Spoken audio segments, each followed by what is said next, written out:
Welcome to Ability Awakens, a podcast about provocative insights in the arts of therapy, behaviour, and spirituality as meaning-making with Dr. Joseph Bowers and Dr. Dwayne Kennedy.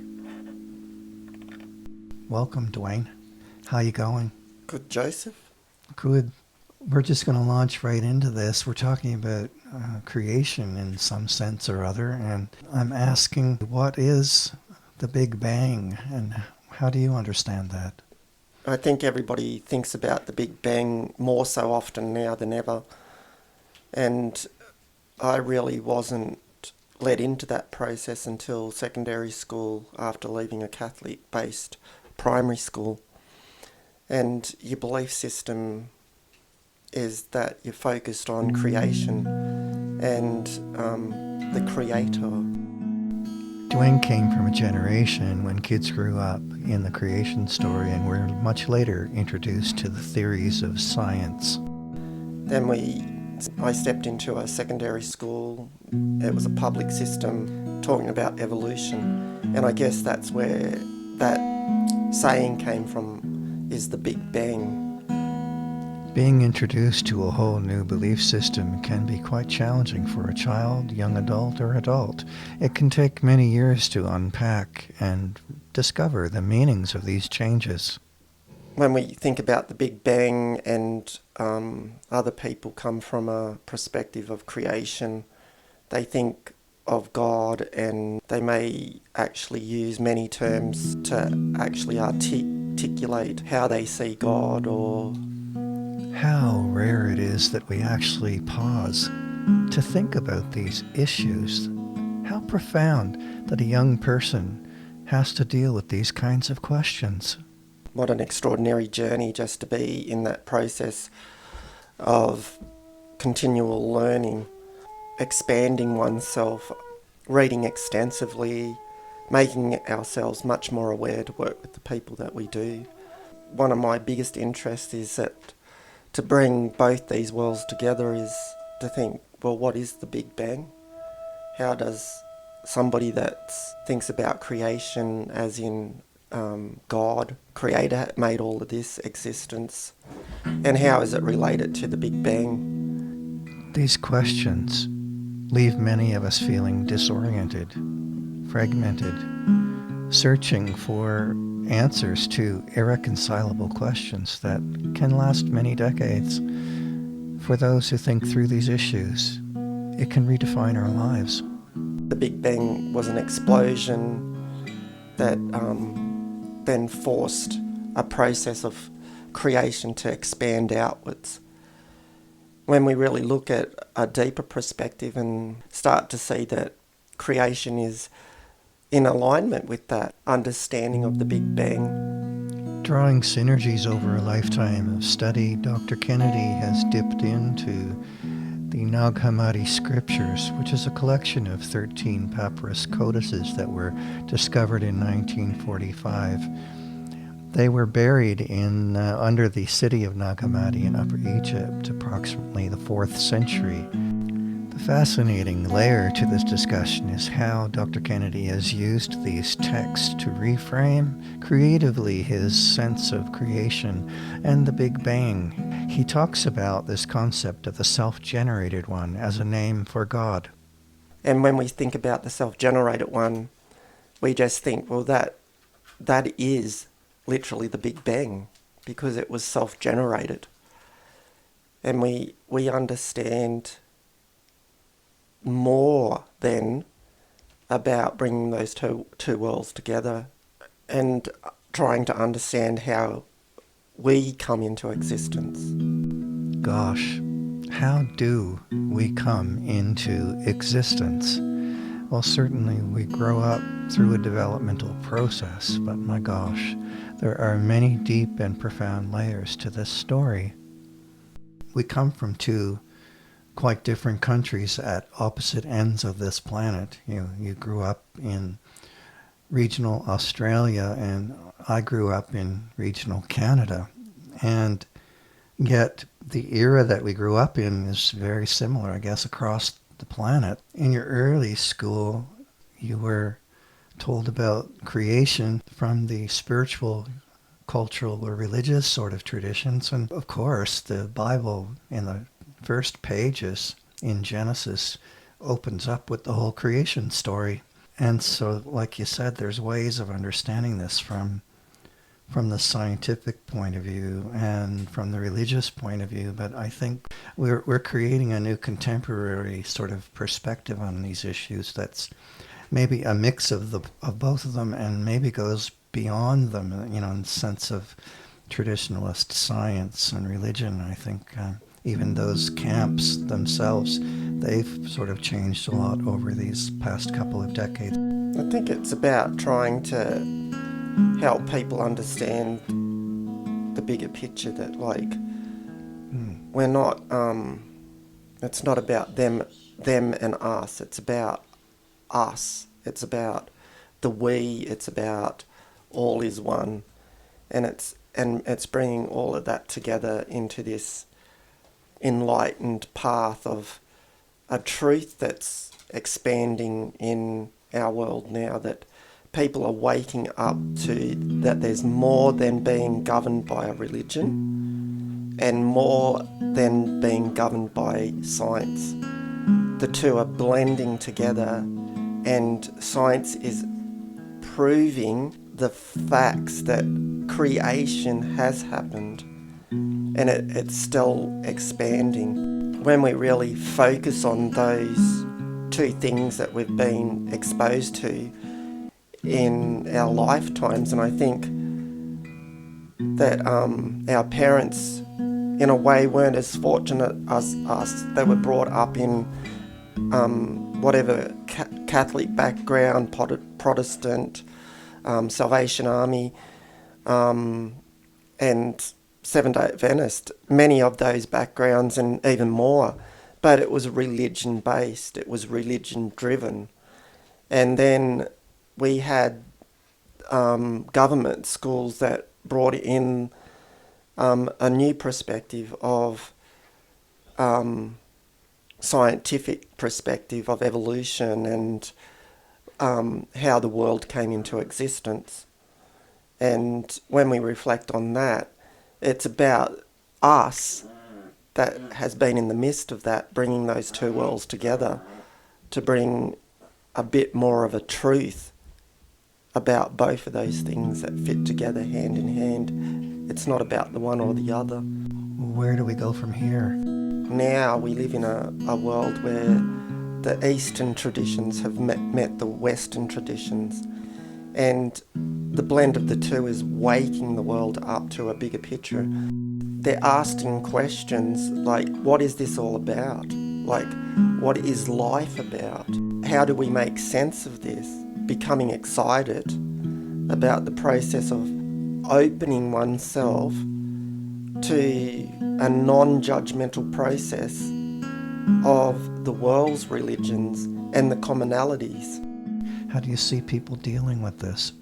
It's more than that. Life is more, and those questions are now being asked because our world is becoming a blend of our beliefs, and it's bringing people into a bigger awareness, the oneness of creation. So there's two sides of this process too. It felt like we reached a corner, a turning point in this point in our discussion, and the next phase of the discussion went deeper. We explored a belief in the power of everything, a belief in everything. But we relied on something that was bigger in our lives that gave us a foundation right from the start, and that was our belief. But belief in everything, not just in one thing, belief in everything. And I think it took a particular strength to walk through that, where others found it extremely isolating and they didn't know how to connect, or didn't know how to focus, or didn't know how to see life in those traumatic experiences. And others are now connecting because of that in a deeper way, in a more profound way. what means the most to us, and how do we make that sense of meaning? The belief in everything. That's a powerful phrase. And when I say belief, my belief is very expansive and encompassing, hopefully understanding with compassion. Can you unpack for me and for our listeners what do you mean by belief in everything? It sounded like a really significant phrase for you. Can you unpack that? When we look at creation, it's just not about me. It's about everything around me and everybody around me. So it's inclusive. It's definitely not separate. And I think when we go into a spiritual place, people think that we go into a solitude, but it's really not. It's about a collective mind bigger than us. Are you talking about the oneness that most people talk about, or? Well, yes. And like in Buddhism, they talk about all is one. Christianity talks about the body of Christ. So, and when we look through the world religions, even like through the Aboriginal backgrounds, we think about like all is one. So all our relations, I think they really believe that, like the creation and like of the Dreamtime serpent, and even how the man and the woman came into existence in our psyche creation. So that connection, that's what I'm saying, is connection is when we look and unpack belief systems, those connections are still there. They're alive and well, and everybody does feel connected, even though at times we do feel disconnected from that whole process. We're not alone.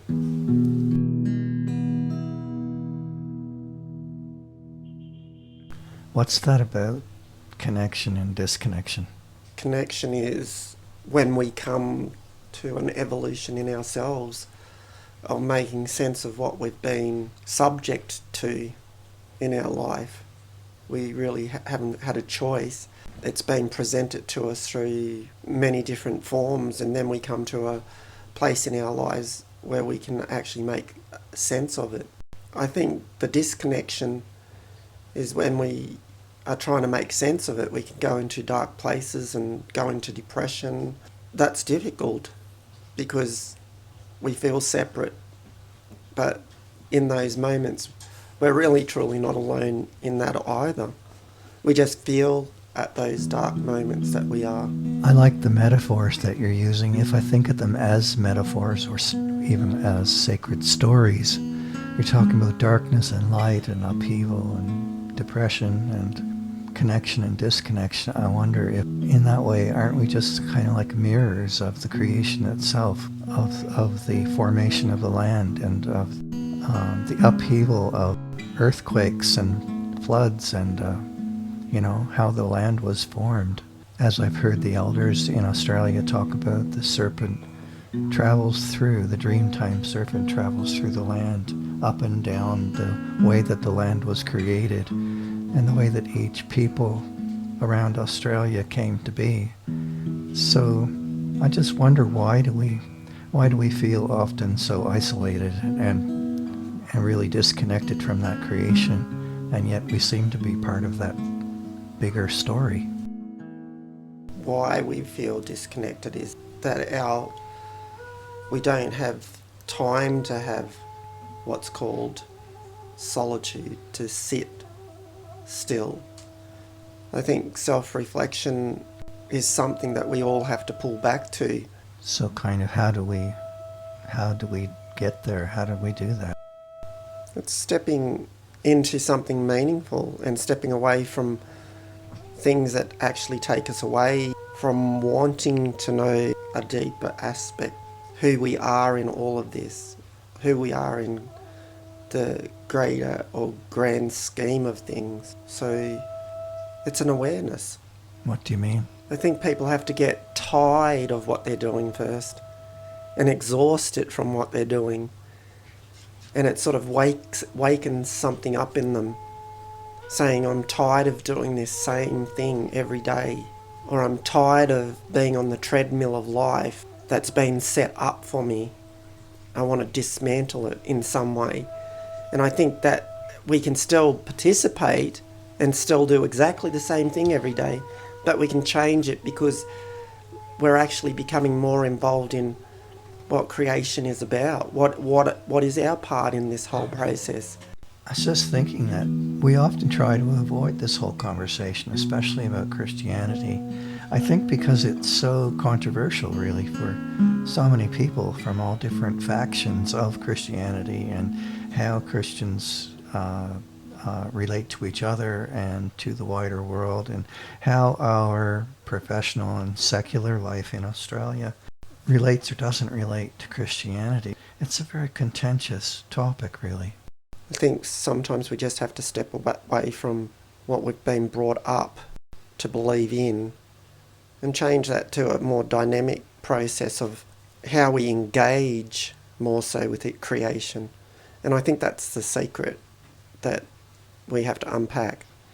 It's about engaging, and engaging not only in what we read to expand our mind and our thinking, and how any text becomes so applicable because other faiths around the world have their profoundness too and their depth of creation.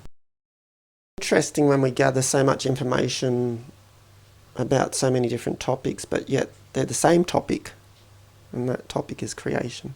And I find it very, very challenging to maybe articulate and bring all these ideas into one place. Do you have to? Why do you have to? I feel like I want to share that excitement with others of what I've learnt.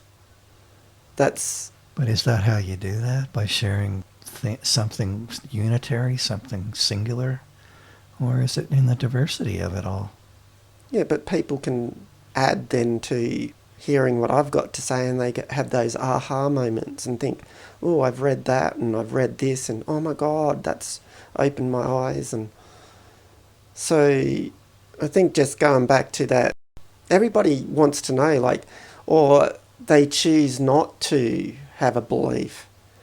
And I think people are so stuck in labels. So I'm a Christian, I'm an atheist, and everybody gets stuck in that process instead of being really, really open and thinking, well, even if science says that there's a Big Bang, that Big Bang itself is creation. It doesn't matter how you look at it scientifically.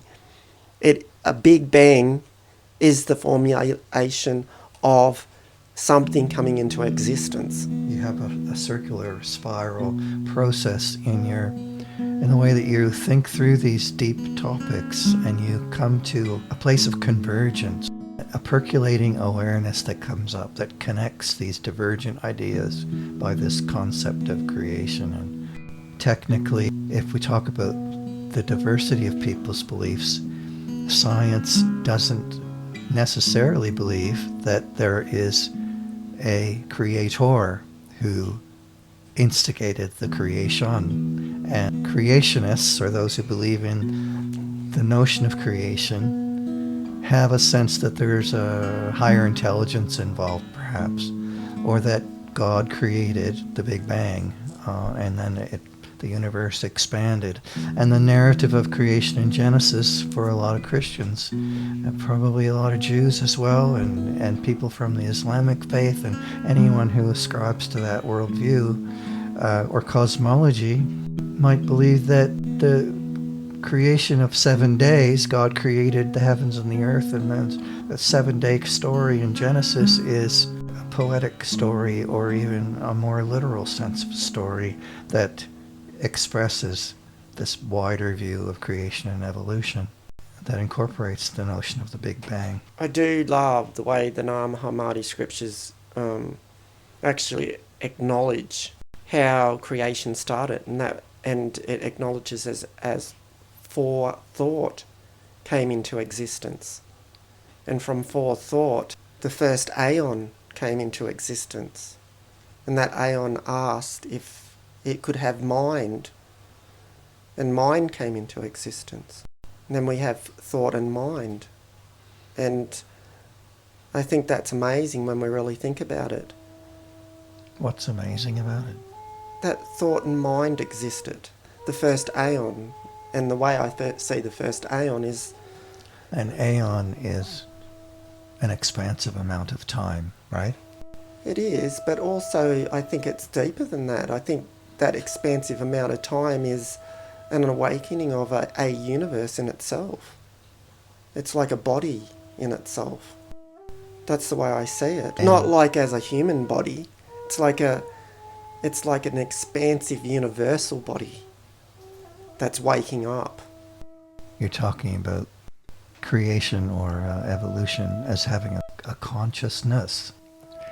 In the rest of the interview, you'll hear me trying to figure out what Dr. Kennedy is really kind of trying to say, and I think that narrating this show has been really quite a dynamic process. We have forethought, in a sense, giving rise to Barbelos as an eon in which the Christ emerges and expresses forgiveness through the Judas experience, the Judas story. And we have the God of the Old Testament as the son of Sophia, actually figuring out his identity and searching for the light, working through his darkness. And if you read the Old Testament, there's certainly a lot of darkness in the God of the Old Testament. This being searching for light gives rise to the Christ, but at the same time, the Christ comes not from so much of the Father, but from the Mother, from Sophia, from the Goddess of Wisdom, who is a precursor to and a source of all life. And when they talk about the aeons, the first aeon was Barbelo, and Barbelo is where Christ existed in and is from. When I look on these scriptures, or I look on... Hold on, you're confusing me. What's Barbelo? Barbelo is an eternal aeon, endless. What do you mean? An existence in itself. Is Barbelo a god? No, it's a place. A place? Yeah, Barbelo. Did forethought come before Barbelo, or are they the same thing? No, forethought is, yeah. I believe that it is Barbelo. So just to clarify, is Barbelo talked about in the Nag Hammadi scriptures? Barbelo, yes. Oh, okay. Dr. Kennedy's mind seems to spark from one idea to the next. He moves into the book of Judas, which is one of the scriptures found in the Nag Hammadi library, and he discusses the profound teaching that he found in that book related to a really radical way of looking at forgiveness and the Judas story.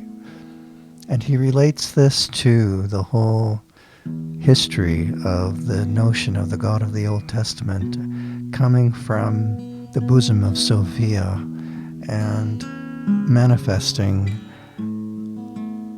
the history of humanity in some sense, a struggling humanity searching for light and meaning and truth and wisdom. In the book of Judas. So I've always felt saddened ever since I was a child when I heard about Judas betraying Jesus and how people perceive Judas to be as however they perceive him to be, good or bad.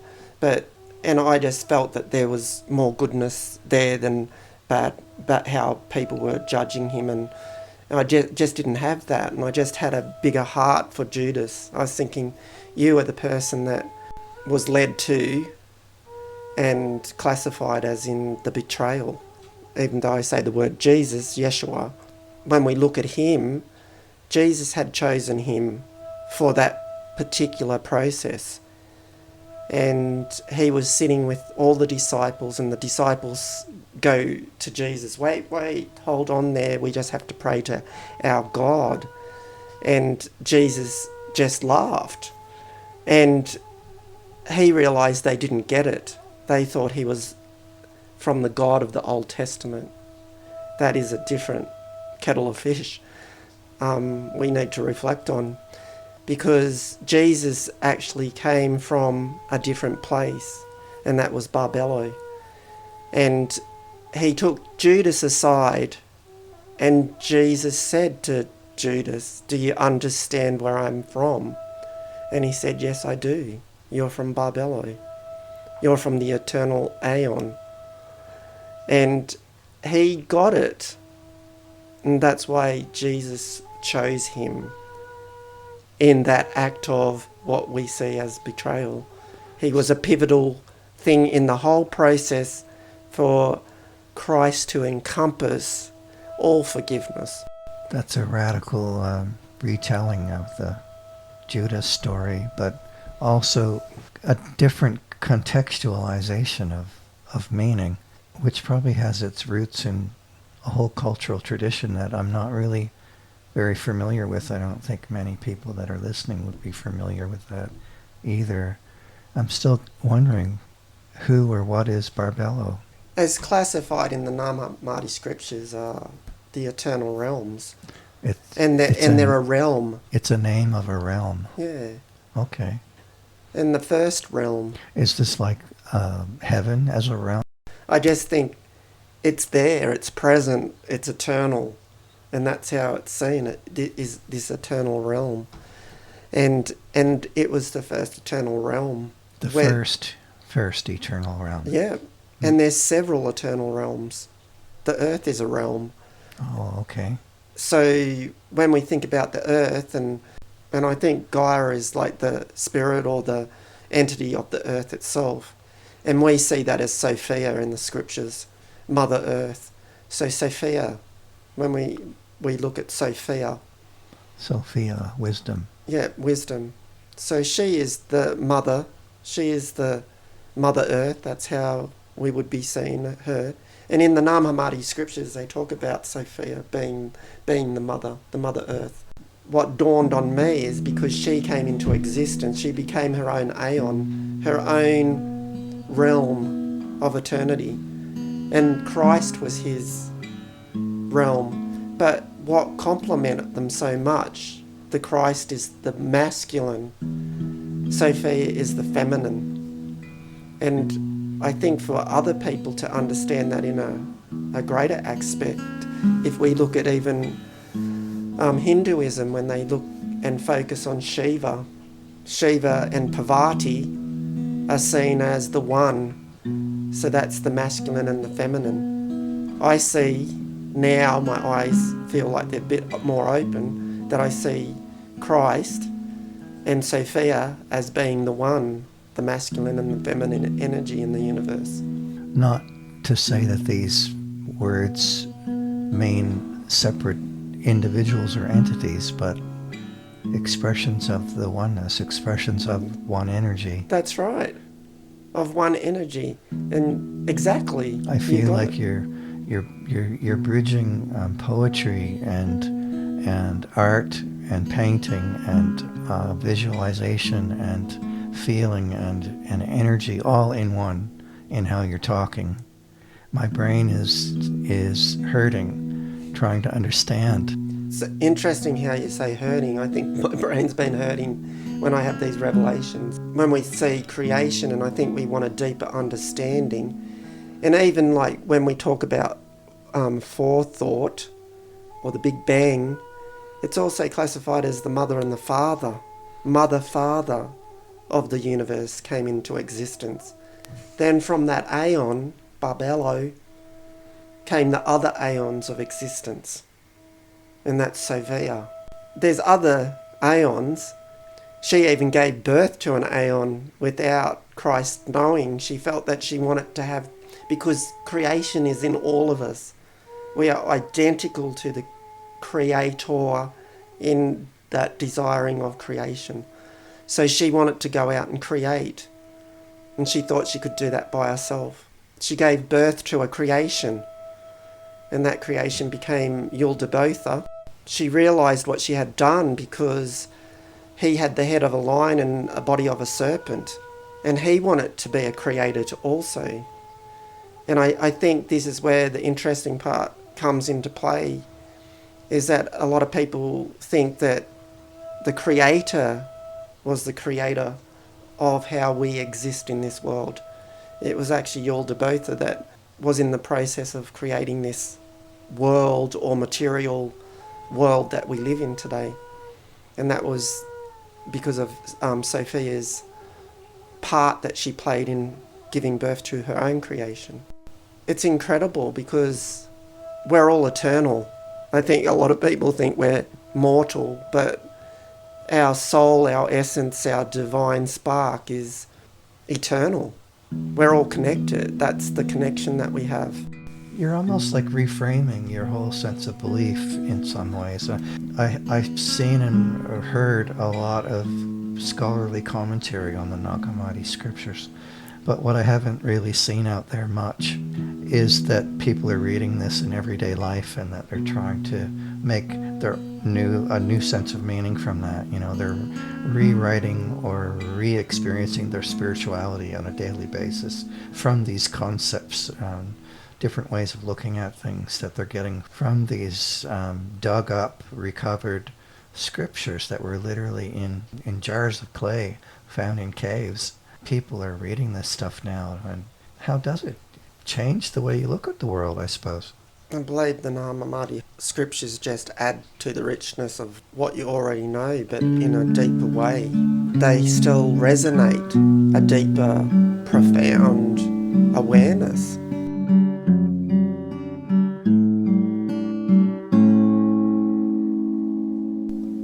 Thank you, Dr. Dwayne Andrew Kennedy, for such an insightful conversation. I'm your host, Dr. Joseph Randolph Bowers.